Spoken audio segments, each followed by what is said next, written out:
Соңғы 28 күнде мен тек телефонның көмегімен жаңа YouTube каналдан $6400 астам табыс таптым. Қазір сізге мен осыны қалай жасағанымды толық көрсетемін. Негізі мен осы сияқты YouTube каналдарды жүргізем. Бұндай канал ай сайын миллиондаған просмотр жинайды. Бірақ ең қызығы каналдарымның барлығын түрімді көрсетпей ақ жасаймын. Американский YouTube'да 1 миллион просмотр үшін YouTube минимум $4700 төлейді. Ал көп адам түсінбейтін нәрсе, жасанды интеллект көмегімен бірнеше минуттың ішінде ақ вирусқа айналатын YouTube видеолар жасауға болады.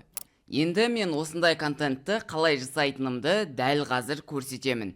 Сіз де қайталап жасап көре аласыз. Бірінші, каналыңызға ниша таңдап алу керек.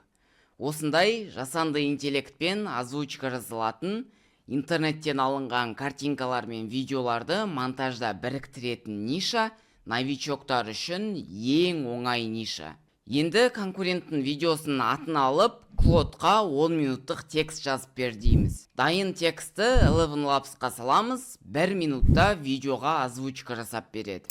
Дальше CapCut, VN сияқты тегін бағдарламаларда интернеттен алынған картинкаларды, видеоларды қоямыз. Все, видеомыз дайын. Осындай бір канал маған соңғы 6 айда $70.000 алып келді. Егер осындай канал жасағыңыз келсе, $7500 YouTube бойынша барлық сабақтарды көріп, менімен өтетін тікелей эфирлерге доступ ала аласыз. Сілтеме парақшаның описаниесінде.